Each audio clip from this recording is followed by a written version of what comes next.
Hello and welcome, it's Pete here again, and we're talking about Christmas.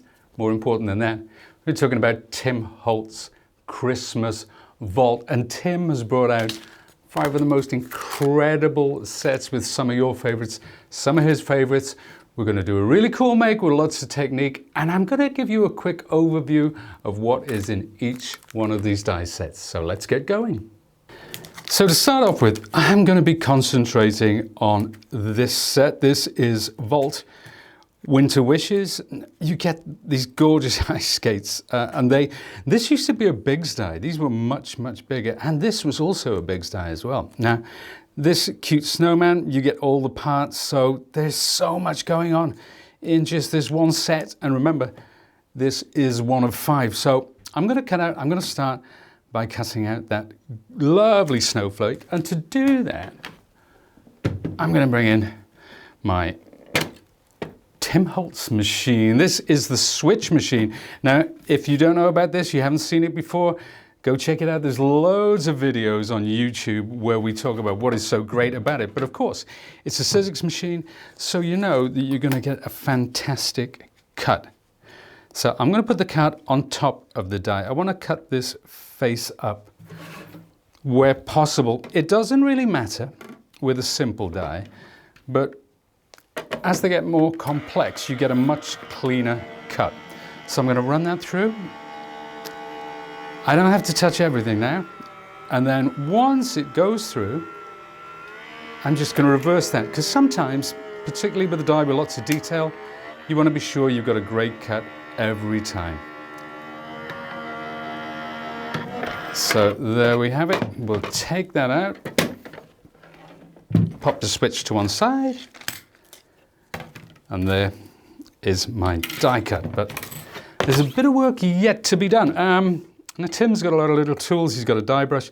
This is the die pick. The top just pops on like that. This is an absolute essential for anybody who is into paper crafts, particularly when you get dies like this. They don't always come out of the die, but that one came out really easily. And then just with either your die brush or your die pick, pop those little pieces out and you're going to get that. The detail is phenomenal. Now, I'm going to do something with this, because you'll notice that I've cut 2. And before I attach them, I'm just going to take my scissors now. You can use a craft knife, whatever you prefer. It doesn't need to be that accurate. So I'm just going to snip the points off, because when I use the technique to bring this to life, you'll see exactly why I'm doing this. It just gives a sense of dimension. Now, you can cut some other bits off as well. It's entirely up to you. That's the beauty of Tim Holtz sets. He doesn't do all the work for you. You have to think it through yourself sometimes. So, you know what? I think I am going to do. I'm going to take the points off these as well. See, folks, this is it. This is what's so much fun, making it up as you go along. There we are. Now, you can keep those little bits. They could be little, if you got triangles, put it over the top. Those could be little Christmas trees. Why not? Nothing wasted. So let's bring in, I'm going to be using this today. I usually use my medium matte, but because I'm working with some light acrylic later on, I want the contrast. So I'll take some PVA glue, and again, this is how I like to attach things. Rather than apply PVA to this, I'm going to apply this to the PVA, and that stops getting any sort of gloopy glue going on, if there is such a word. There we are. And we'll pop that on there. So what you've got, in effect, you've got a little bit of extra dimension there. So there you go. Now that's ready to go. And I'm going to bring in my luster wax, actually.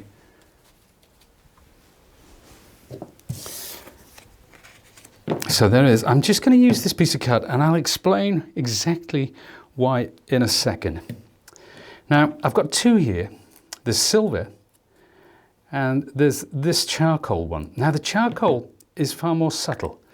Silver is very bright, and I think you can see there the difference between the two. I like to use them together, and sometimes even bring in a little bit of rose gold for accents.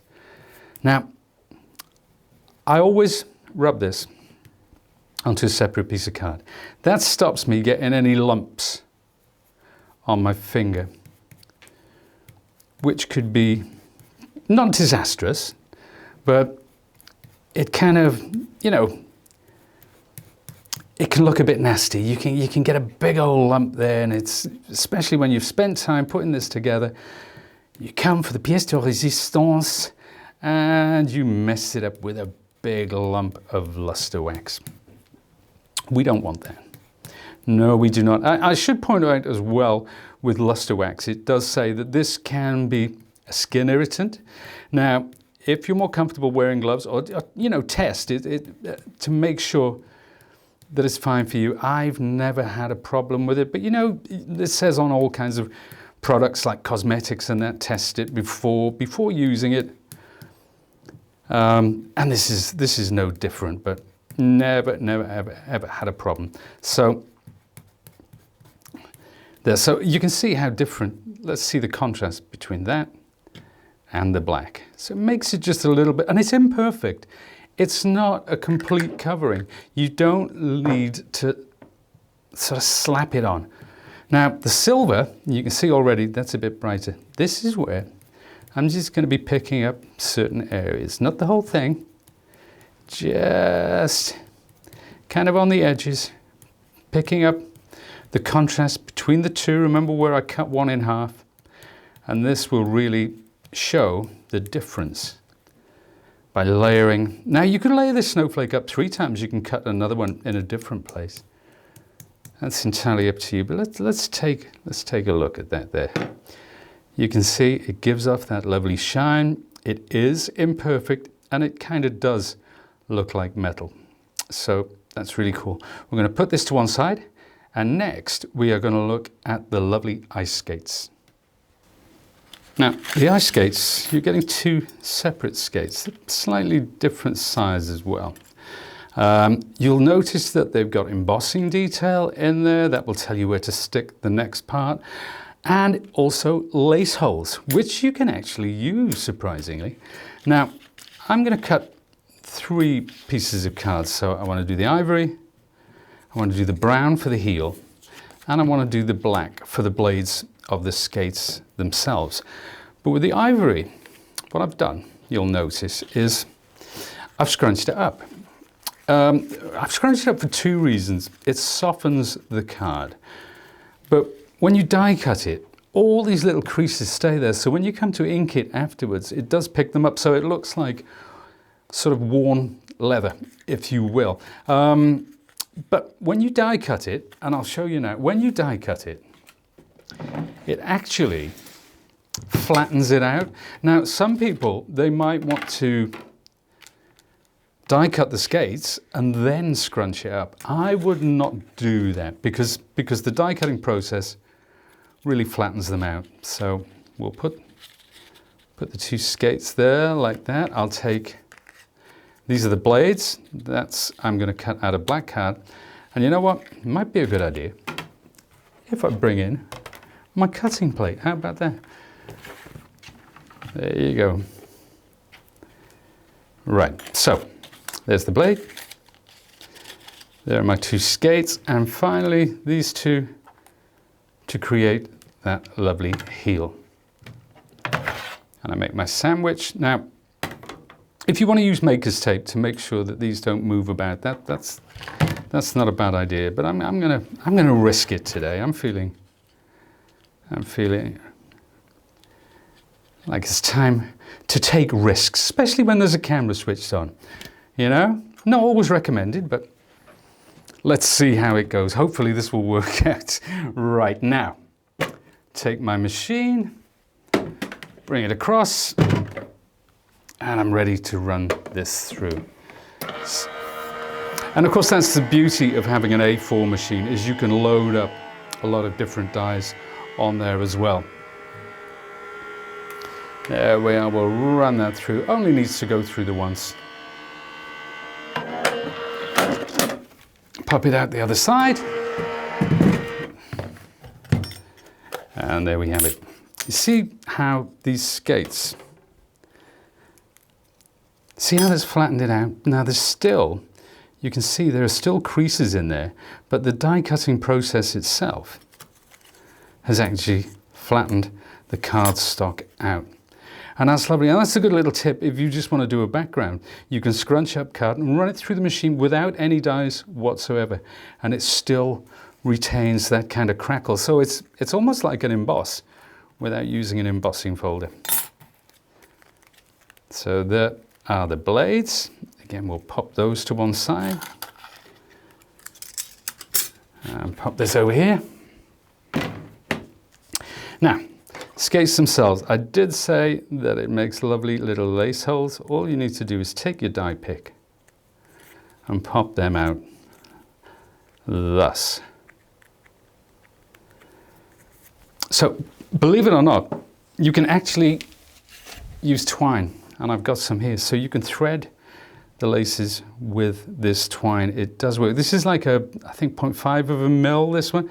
But I'm sure you guys have got something in your stash which will do the job just as well. Or you can get embroidery thread and you can attach a needle and you can go straight through onto that. Now, I'm going to take, these are my browns. I think I'll take my antique linen. It's a lovely warm cream. And I want this to be quite subtle.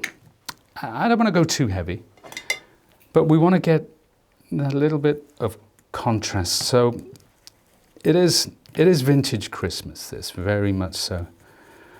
And I'm just going to go concentrating around the edges and then moving in as we go. The more you concentrate on the edge, the more contrast you will get when these are put together. And if I show you that already against the cream, against the ivory rather, you can see the difference it's making, even though it might not pick up on camera as well.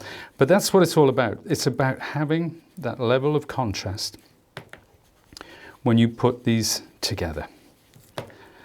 So there we are, and we'll do the same with the other one, but I'm just going to do the one for now to show you. Right, how about the heel? Now, we've got the two heels. There we are, that's the one that I need. Okay, now, what you need to do with this is take a darker distress ink. So let's bring these inks in here, and I'm going to go with my old favorite walnut stain. Now, there are a couple which are darker than walnut stain. They would do just as well. It just happens to be my go-to. It's kind of my favorite, so we all have a favorite. Okay, here's a question. Pop it in the comments. You're on a desert island. You can only take 3 distress inks. Which ones are you going to take? That would be, I would love to hear that, because everybody's different, but there's some colors which come up time and again. I'd love to hear what you think. So there you go. Again, that little bit of contrast around the edge. It's subtle, but it does make a huge difference. So now this time, remember we used the silver and we used the charcoal. This time, I'm just going to use the charcoal. Okay, on that skate. So just across the blade, you don't need to go on the heel. So taking a bit more of that charcoal. And it does give a lovely vintage metallic patina. So there we are. We're all ready to put that together now. And I'll take my PVA again.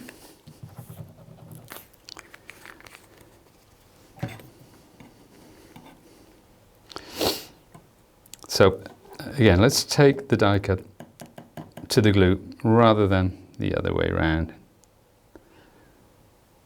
Pop it in place.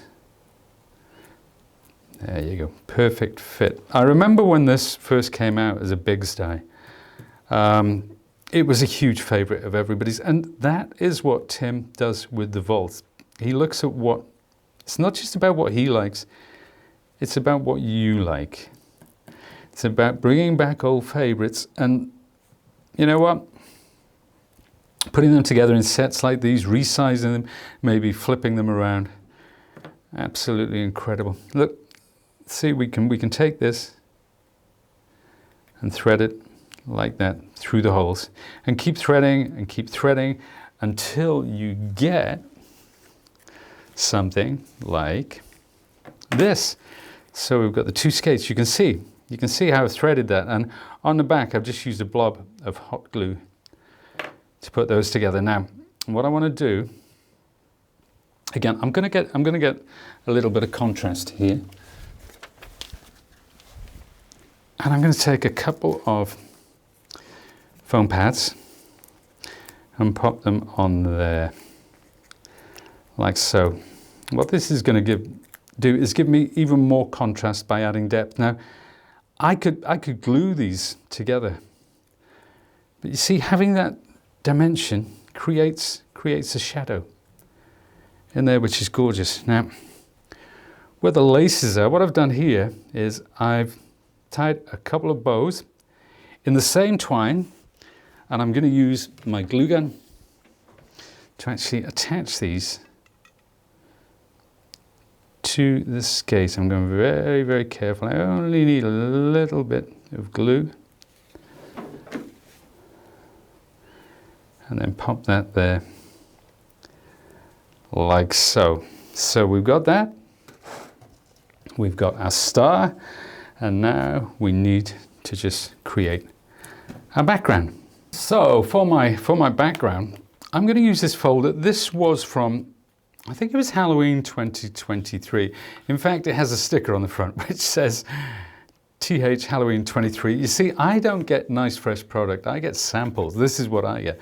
But this is called Cracked, and it's like almost like paint cracking on wood. It's a wonderful folder. It is so versatile. Halloween, yes, but for Christmas, it is wonderful. Now, I'm using some really heavyweight craft card. This is actually 400 GSM. That's 400 gram.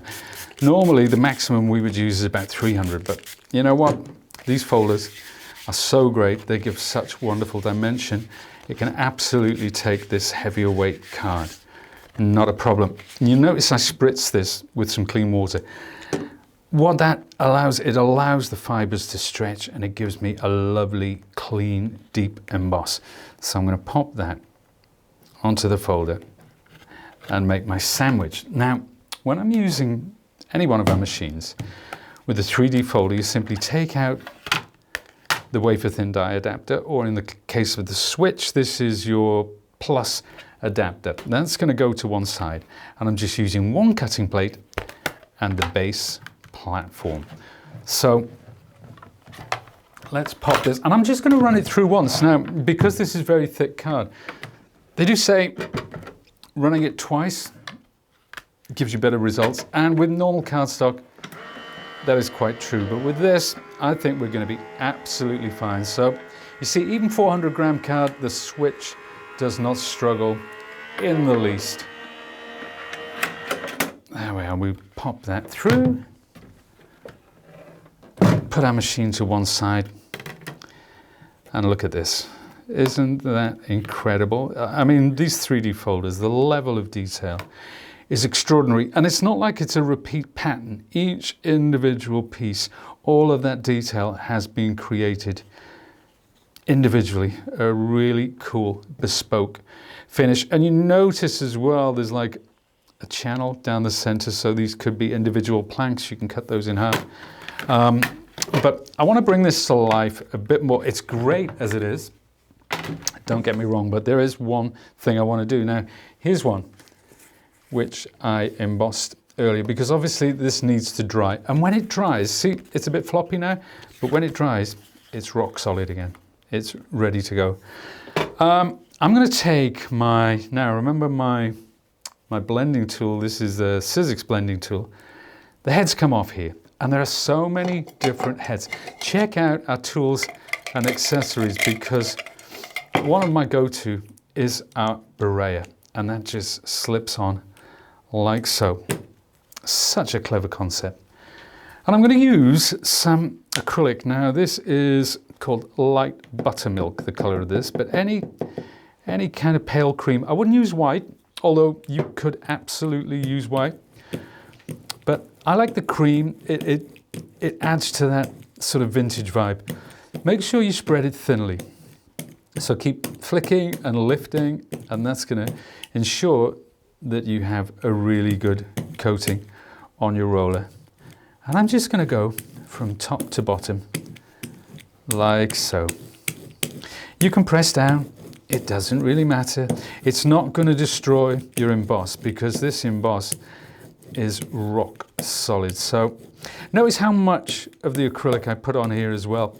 You know, you can always add more, but you can never take away. So there we are. That was lucky that we just put out enough.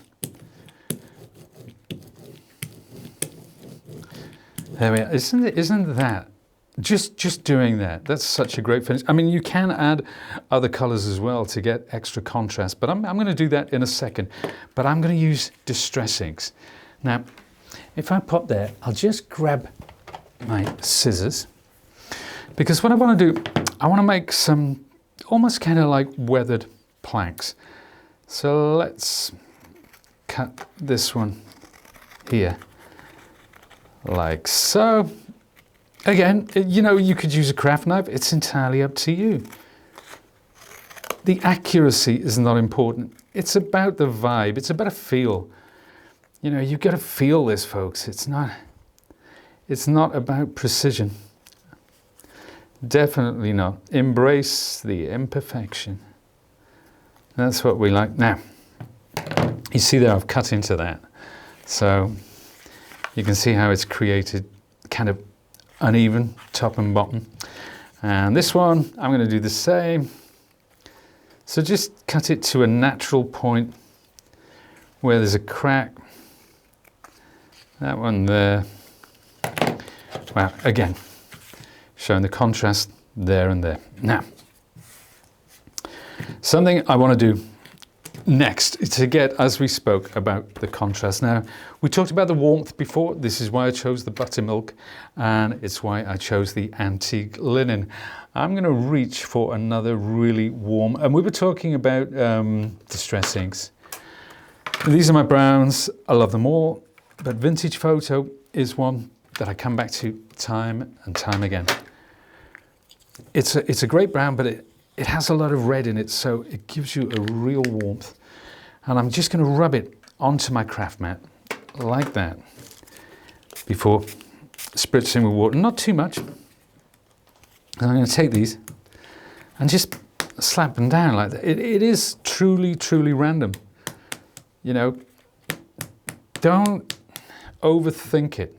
There we are. And now that contrast is looking red there, but when it dries, that calms down. Okay? So we'll pop them to one side. The next thing I want to do with these is ink around the edge to give me some extra contrast. And here's a couple which I did earlier. And I want to show you them side by side because see that one there and that one there. The difference when you ink around the edge, and I think I use walnut stain for this. And all this contrast that we're talking about, when you come to build it, when you do the final composition, it really does pay dividends. It's something I talk about a lot, and I think it's something that we overlook sometimes. Again, the contrast between this one and that one, that lovely edge. Incredible. Now, let's take the two that I did earlier because, well, it's getting that time. It's time to put our card together. And the one that we did earlier, this is dry, this is ready to work on. Okay, now look at the difference between the two. Wow, what a difference a little bit of brayer and acrylic can make. So, I've got a base card here.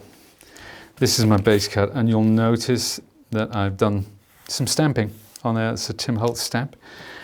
And I'm going to work out my composition. Now this was actually ivory card which I've inked up and stamped the music onto, which just screams Christmas. So now I want to move these around until I get them kind of where I want them.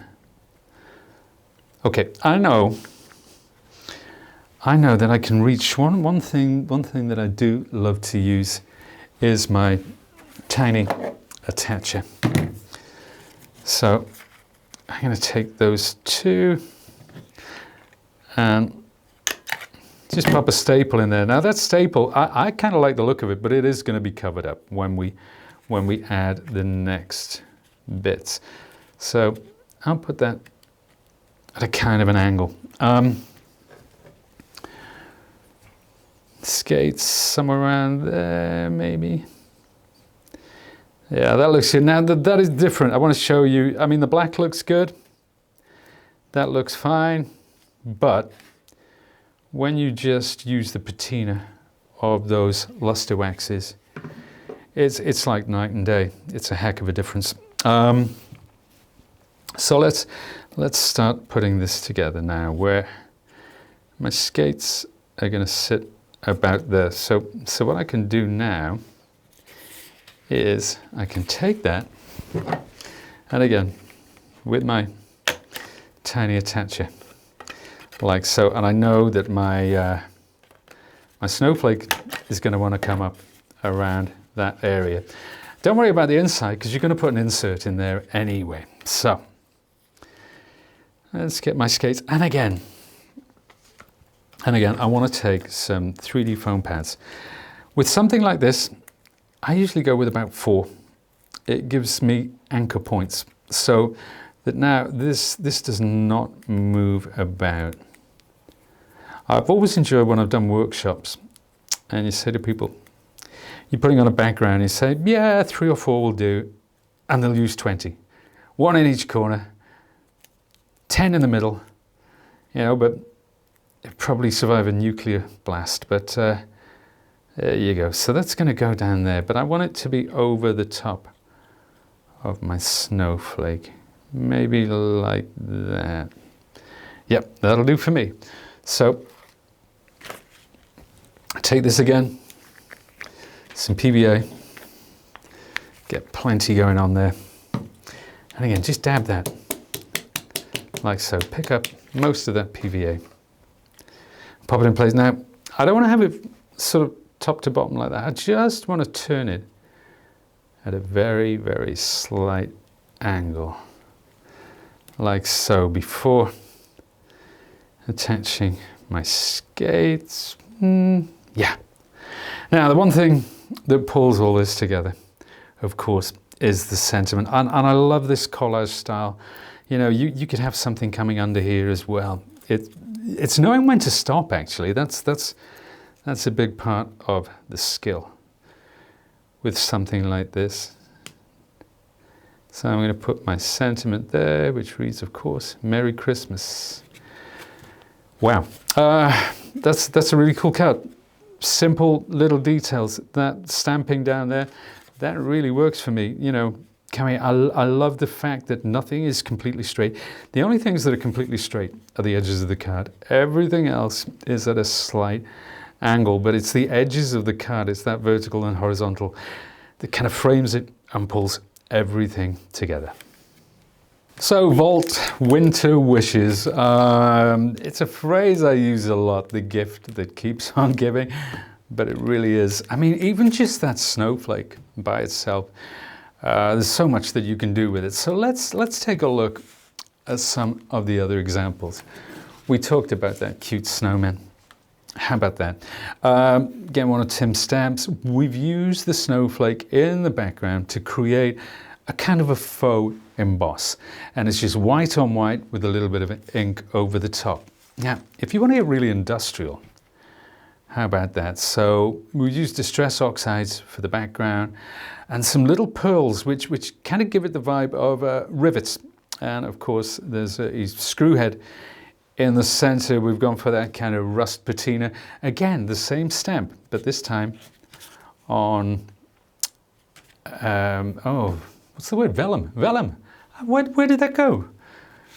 I don't know. It's always whenever somebody switches a camera on, these words just disappear.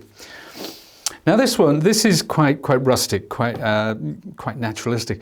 So I die cut the snowflake from the same card as the background, but I put my brayer over the top and just ink the edges to get some contrast to some nice little bells. You can't quite hear them, but some little bells on there. And then finally, this one, it's kind of quite modern, contemporary, I suppose. The Wonderland, that comes from a different die set. So those, it's a complete alphabet. And we're going to look at that in a second. But this one is Vault Winter Wishes. And I'm still working with these. So this is just what I've made so far. There's a lot more to come from that. Now, the next one we're going to take a look at is, well, Vault Seasonal Sketch. Now, these dies, these came out a couple of years ago, and they were an absolute favorite of mine. Of course, we've got this gorgeous alphabet as well. I think this was a Biggs XL. It was a really big die. So you've got a full alphabet and you've got those gorgeous die cuts. Let's have a look at some of the things. With this, I've kept it really simple. So we've die cut the word merry from gold card. Just use strips of that lovely coloured card. This is Sizzix Festive cardstock, and this is from the Sizzix Opulence range. So take a look at the next one, that gorgeous, gorgeous poinsettia. But you can see that I've sort of offset. So there's two dies, there's the base die and then there's the detail. And I like to offset them. It just gives it a certain something. I don't know what. And finally, Joy to the World, Deck the Halls. Remember that music note? Same stamp, different vibe. So this one I've done inking on the backgrounds before die cutting them. And of course, gold over the top. And that is Vault Seasonal Sketch. Again, there's lots more to come from this. This is just literally as far as I've got. And the next one, these cityscapes were so popular, and you've got these cute, you've got this little car, you've got the truck with the trees in the back, you've got a gorgeous lamppost, the Santa and the moon. This one's taken over the world. You've seen it in all sorts of different sizes, but this one is really small. And let's look at some of the examples. I'm going to start off with just little cards, little notelet cards. I like cards of this size personally. And there you go, there's another one. There's the car with the tree strapped to the top. Joy to the world, driving home for Christmas, whatever you want. Now, this time, just 3 shades of blue to get that contrast. Again, it's very, very subtle. We've got the lamppost in the front, the buildings in the background, and of course, the moon just behind there. Now this one, remember the Santa on his sleigh? How about that? Simplest of pop-ups with that gorgeous moon again. And finally, this time we're bringing in inks. So what I did with these, I actually inked, cut out the buildings, inked them both so that when they lay it on top, you're getting that contrast. And then I stuck them onto a piece of blue card, which had been inked from top to bottom with a kind of an ombre effect. And then I die cut the whole thing with a circle framelits die. So I really like that card. It's one of my favorites. And that is Vault Christmas Magic. 2 more to go. First up, Vault Classic. This is Holiday Classic. These, again, were super popular when they came out, and you'll notice that there are elements from so many different sets. This was a big style. I happen to know the bell there. But let's take a look at some of the cards that we've made with that. See that gorgeous poinsettia? It's kind of like one of those sketchy watercolor kind of vibe things going on, but with this beautiful, these gorgeous fonts, and they die cut so well. They look complex, which they are, but they die cut beautifully. You can see there's more of that wood paneling in the background, different embossing folder. Then next up is Wish, and you can see we've gone for different kind of patina effects. I've used kind of grunge paste or grit paste to get the depth. I've come in with some luster wax just over the top. Yeah, really nice. And that's what Tim does so well, the detail. These little bits, he does that so well, and it's what makes a collection pop. Now this one, no technique whatsoever, just great colors. You can see I've die cut the word Noel 5 times, and we're just laying it again to make sort of a faux emboss background. And finally, we've got the blues and the greens coming through. The same poinsettia, but you change up the colors, bring in a little bit of ink, a little bit of sparkle, completely different vibe. And the great thing about these is they work with so many of the other collections as well. So that is Vault Holiday Classic. One more to go, and I know this is a favorite of many of you, and the reason I've kept this till last is because it's the Vault Festive Wreath. Now you'll notice that all of Tim's Vault collections, the spring, the summer, the Halloween, there have been different wreaths. They're all about the same size, but they're different in design, so you can put them together. So each wreath collection that you have, you can mix and match, and they really do work all the way around. The difference with this one, of course, is it's festive. You've got that lovely orange slice there, you've got the candles, you've got the bow, you've got the poinsettia, the holly, everything going on. Let's take a look at some of those. Here's the first one. Again, no techniques, no inking, no nothing, just glorious, glorious color. And you'll notice, there you go, that's from the Vault Classic. And what I've done with that is I've used embossing powder, 1 layer, 2 layers, 3 layers, and it looks like it's made out of metal. Really, really cool. And next up, we've used the, actually, let me show you the wreath in all its glory with all the elements that come in that set. Distress inks, of course, we've used to get the color with this one, and you can see that lovely wood grain background again coming in. This one, same again, but this time just choosing a part of that wreath there to embellish, not the whole thing. I really like that. Again, distress inks. Now the last two, we've isolated that gorgeous candle, which just by that one on its own there, we've doubled up again. We've used the inks to bring out the contrast. It's just a really, really cool die set, as are all of them. And you can see how you can use them together, you can use them individually, but there are so many elements in each set. It's quite unbelievable. I could go on and on just with this set alone, having so much fun. And there you go, that's it. That's Tim Holtz Christmas Vault, 5 fantastic die sets.